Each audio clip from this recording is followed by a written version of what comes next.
Bienvenidos a la Agenda Económica PM de este jueves acá en CNN Chile, que estará centrada en la cuenta pública del presidente Gabriel Boric, pero también en la actividad económica, porque el Banco Central informó esta mañana la tercera baja consecutiva anual del IMASEC, específicamente de abril, y fue una baja mayor a la estimada. Vamos a mostrarles una gráfica que muestra las últimas entregas del IMASEC anual. Como vemos, en los últimos meses, de los 7 últimos IMASEC anual, 6 caídas. Solamente en enero fue la excepción, con un alza de 0,4%. Pero aquí vemos que en febrero baja de 0,3%, en marzo de 1,9% y en abril de 1,1%. Se esperaba más o menos 0,8% la baja, sin embargo fue 1,1%. Ante esto, muchos esperaban que en la cuenta pública del presidente Gabriel Boric hubiera más medidas pro crecimiento y pro inversión. ¿Fue así? Lo explica Macarena Román. Lo que compraba, no sé, con 50.000 pesos, compraba para, no sé, para el mes y ahora no, ahora compro para la semana.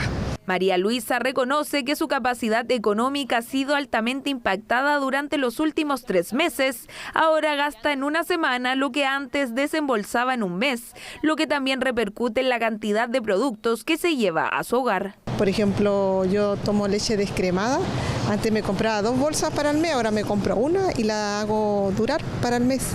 La realidad de María Luisa puede representar a millones de chilenos. Es que las cifras han hablado por sí solas. El índice mensual de actividad económica cayó 1,1% en abril, en comparación al mismo mes del 2022. Una baja mayor a la esperada. El comercio minorista fue el ítem más golpeado, registrándose menores ventas en supermercados, tiendas de vestuario y alimentos. ¿Eso en qué se traduce? Se traduce en otro elemento que ha estado presente y probablemente del cual no se ha dicho mucho, que es el desempleo.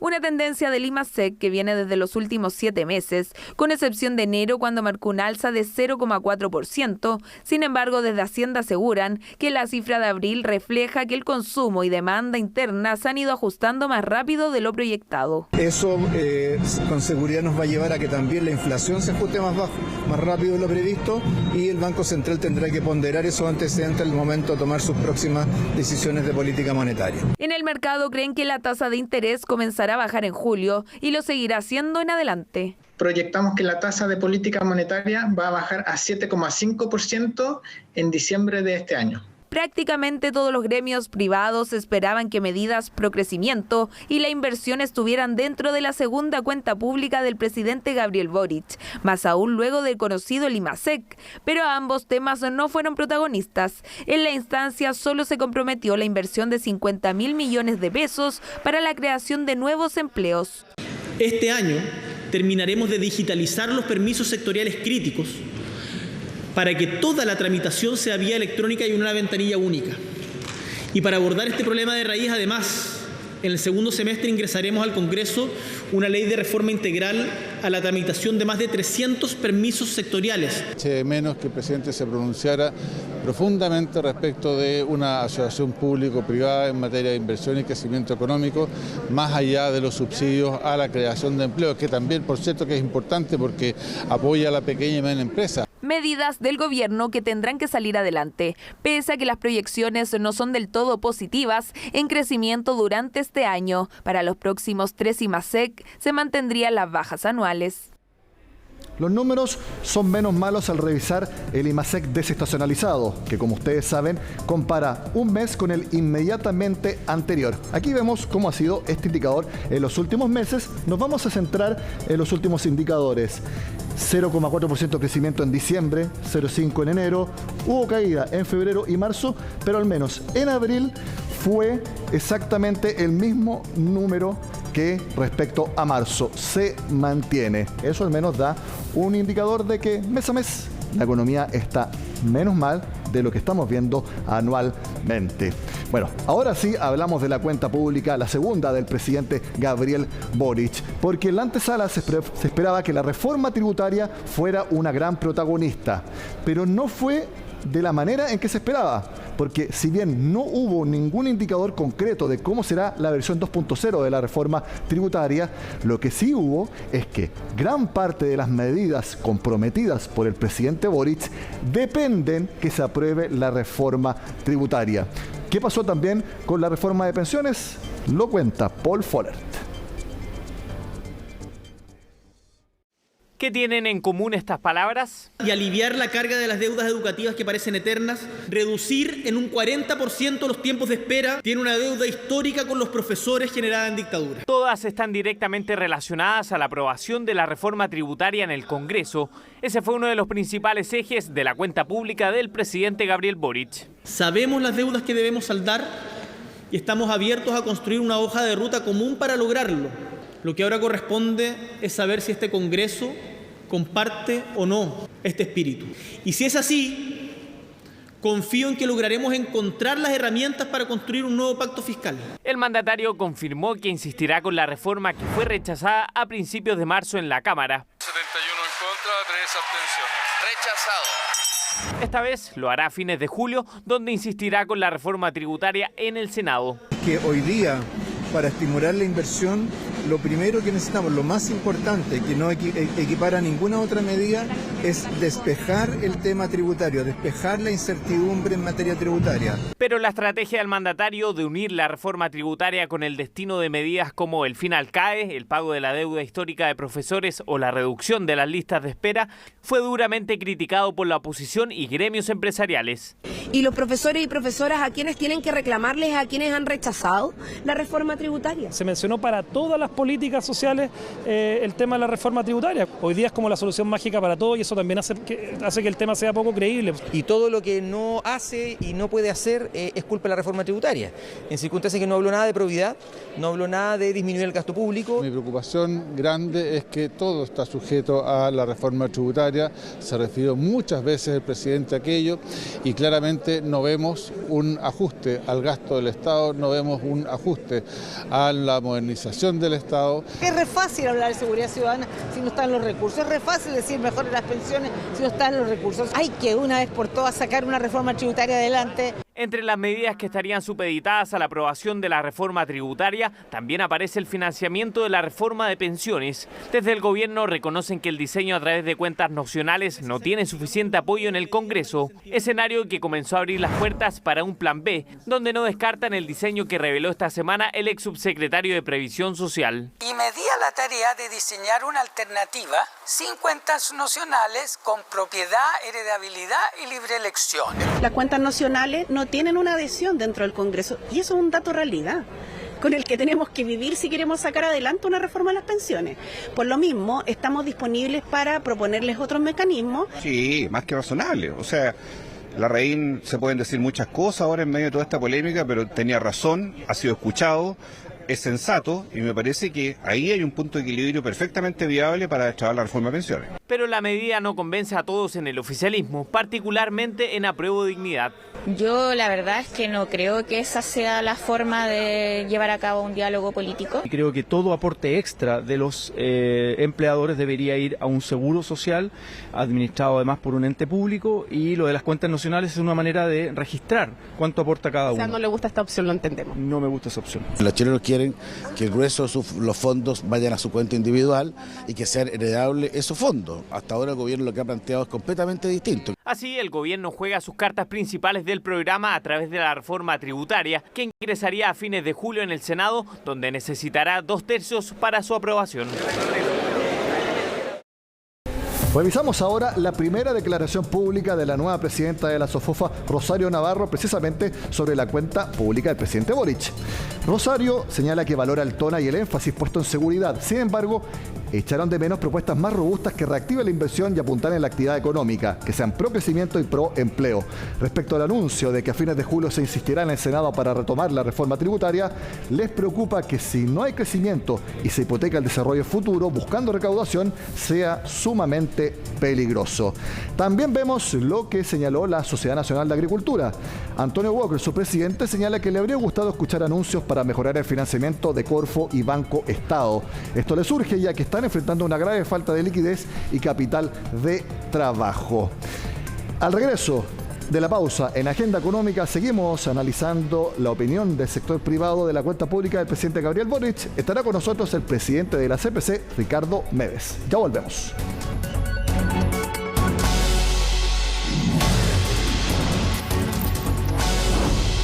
Con nosotros acá en Agenda Económica el presidente de la CPC, Ricardo Meves. Gracias por estar con nosotros, Ricardo. Gracias, un gusto estar aquí con ustedes conversando de lo que pasó hoy día en Valparaíso. Exactamente, se vino directo desde Valparaíso acá a CNN Chile. Antes quiero preguntarle qué impresión le deja el IMASEC, que cayó 1,1% en abril, más de lo esperado, y ya es la tercera caída anual del indicador. Bueno, es preocupante, Nicolás, y nosotros hemos planteado ya hace algún rato y diferimos de lo que dice el ministro Marcel. Cuando uno le toca estar en la calle con distintos empresarios, ve que las ventas no suben, este IMASEC es reflejo de aquello. No obstante, hay un indicio desde el punto de vista de la minería, ¿no es cierto?, que está apoyando, porque si no hubiera sido más bajo incluso.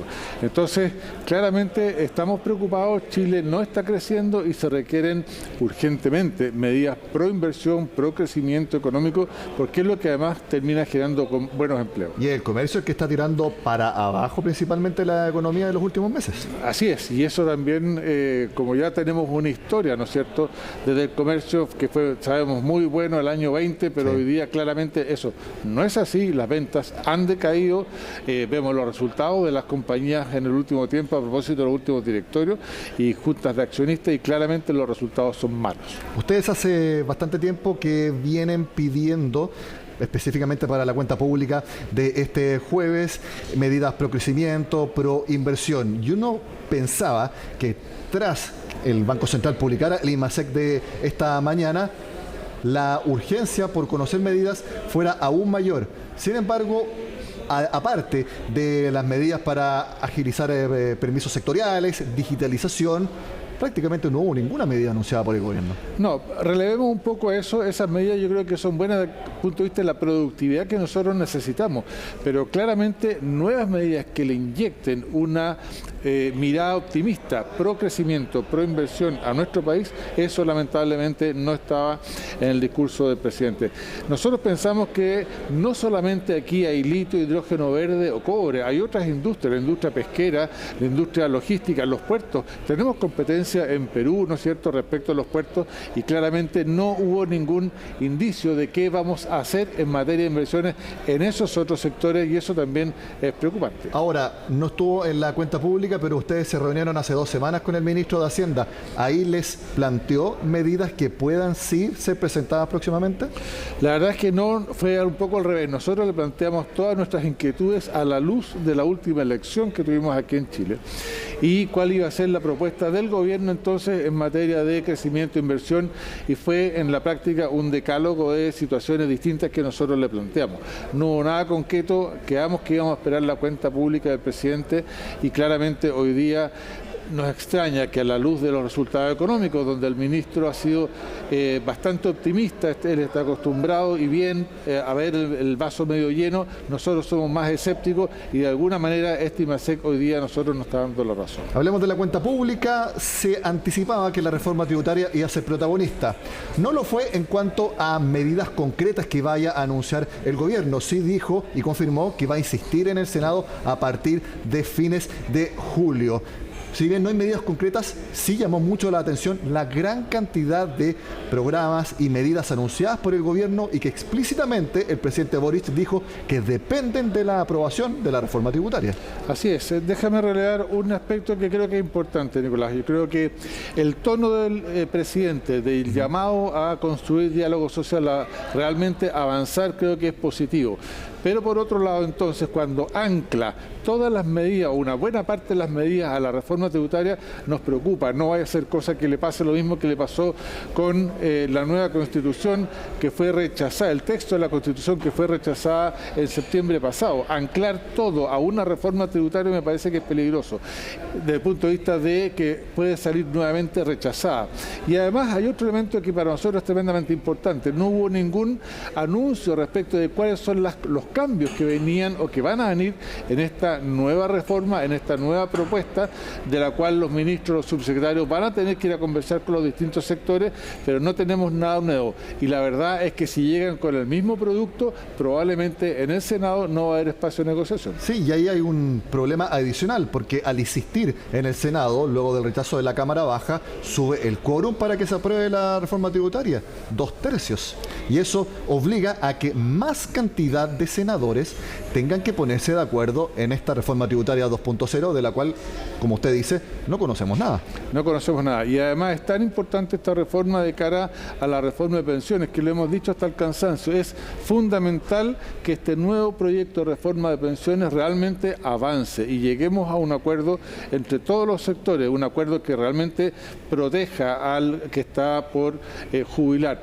Pero dado que está todo anclado a la reforma tributaria, realmente nos llama la atención, primero, que hayan diseñado eso así, y segundo, que si no tiene un respaldo en el Congreso, probablemente la reforma de pensiones tampoco lo va a tener. Y eso es inquietante. En la reunión de hace 2 semanas, el ministro de Hacienda les dio algún indicio de algún punto de los diálogos tributarios que ya se hicieron y que ya se terminaron, y que también les puede dar alguna idea de lo que podríamos ver pero que no conocimos hoy. Mira, es razonable pensar que el impuesto al patrimonio, las utilidades retenidas que generan inversión, ahí está el ahorro a las empresas que nos pueden permitir también generar nuevos procesos de inversión que fuera de este proyecto. Pero la verdad, estamos solamente pensando, porque no tenemos ningún indicio, ninguna cosa concreta que nos permita decir si esto queda afuera o esto queda adentro nuevamente.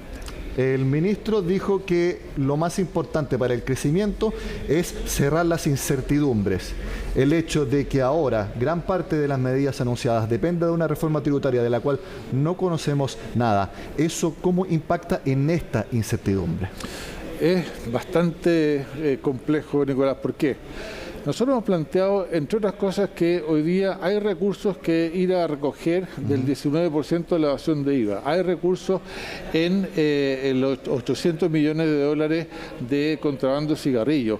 Hay recursos en la informalidad, 27% de informalidad laboral, ¿no es cierto?, que implica que tenemos que ir ahí y el gobierno tiene que gestionar los recursos. Hoy día, si no tiene de dónde ir a buscar nuevos recursos frescos, porque no tiene la seguridad, ¿no es cierto?, de que le vaya bien en el Congreso, tiene que gestionar lo que tiene. Al no plantear nada de eso, el presidente lamentablemente genera incertidumbre. Quiere decir que van a esperar un nuevo rechazo en el Congreso para avanzar en lo que Chile requiere, que es el crecimiento económico. Nos parece que es una mala señal. Reitero, nosotros como sector privado, como sector que invertimos, necesitamos certidumbre para nuestros procesos. Siempre yo he dicho, los empresarios tenemos y manejamos un nivel de riesgo, niveles de incertidumbre que son propios de nuestro negocio, pero no así los externos, como son, por ejemplo, una reforma tributaria, y aquí se requiere crecer. En la primera reforma tributaria que fue rechazada en la Cámara Baja, no estaba incorporada un alza en el impuesto de primera categoría, que es lo que pagan las empresas. Personalmente, antes de la cuenta pública, pensé que quizás podría haber un anuncio en ese sentido de que ahora sí haya un alza. No tengo información al respecto, simplemente estaba pensando en eso. ¿Es una medida que ustedes la han pensado que podría aparecer en esta reforma tributaria 2.0? Y si fuera así, ¿qué dirían al respecto de que se planteara un alza en el impuesto de primera categoría? La verdad es que yo no me imagino que venga una medida así, puesto que incluso, ¿no es cierto?, la primera reforma que fue, el primer texto que fue rechazado traía una rebaja de un 27 a un 25% para las empresas de primera categoría, en la medida que además hubiera investigación y desarrollo. Por lo tanto, las empresas que hicieran ese ejercicio podían acceder a un 25%. Yo no veo que hoy día vaya a venir nuevamente un alza del impuesto de primera categoría. Lo que sí, y nosotros estamos dispuestos a que efectivamente, las personas de más alto patrimonio sí paguen más. Eso me parece a mí que es natural desde el punto de vista de la necesidad del Estado, pero hoy día no lo conocemos. Hay, en la reforma tributaria original estaba planteado eso. ¿Usted dice que se mantengan los mismos niveles o incluso que pueda ser aún mayor al alza? Más que los niveles son los tramos, Nicolás, que estaban planteados, y ahí también hay un trabajo técnico que cerrar.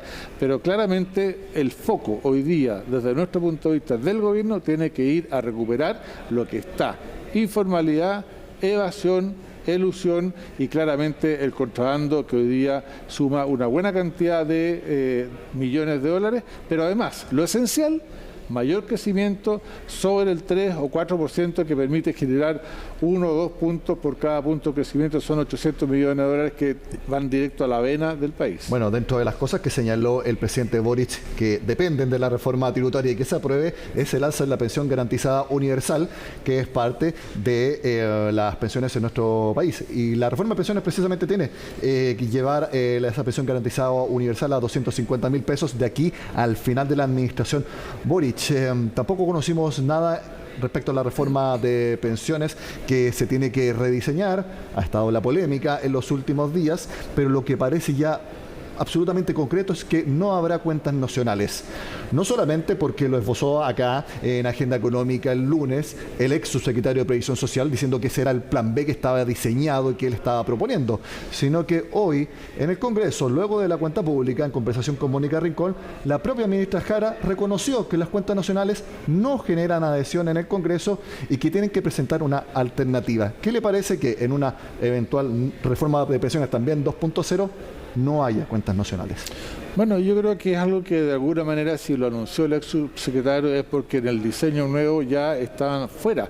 Pero también a nosotros nos preocupa mucho la desintegración de la industria. Nos preocupa que el ente que quede no tenga la posibilidad de ir y conversar con sus usuarios, que no pueda vender su servicio a los usuarios, tal como está planteado hoy día. Hay otros ajustes que son probablemente menores, pero la desintegración de la industria para mí es clave en materia de la reforma de pensiones, que no debe suceder. Pero tú tienes razón, no hemos visto nuevamente un nuevo diseño, un nuevo proyecto de reforma de pensiones, y estamos atentos a que la ministra o bien el nuevo o la nueva subsecretaria que puedan llegar, podamos conversar con ella. ¿Ya le pidieron reunión al ministro de Hacienda tanto para hablar de la reforma tributaria como también de la reforma de pensiones? No, aún estamos esperando la cuenta. Esperábamos que el presidente a lo menos diera algunas luces sobre las cuales pedir esta reunión al ministro y a la ministra Jara, por cierto. Serán los próximos días que ya pediremos para saber hacia dónde va a apuntar estos nuevos dos procesos que son los buques insignia, de alguna manera, ¿no es cierto?, de las reformas del Estado que está impulsando el presidente de la República. Ricardo Meves, presidente de la CPC, como siempre, gracias por estar en Agenda Económica. Muchas gracias a ti, Nicolás, un gusto. Con este análisis del líder de los empresarios luego de la cuenta pública del presidente Gabriel Boric, terminamos la agenda de este jueves. Sean con nosotros acá en CNN Chile.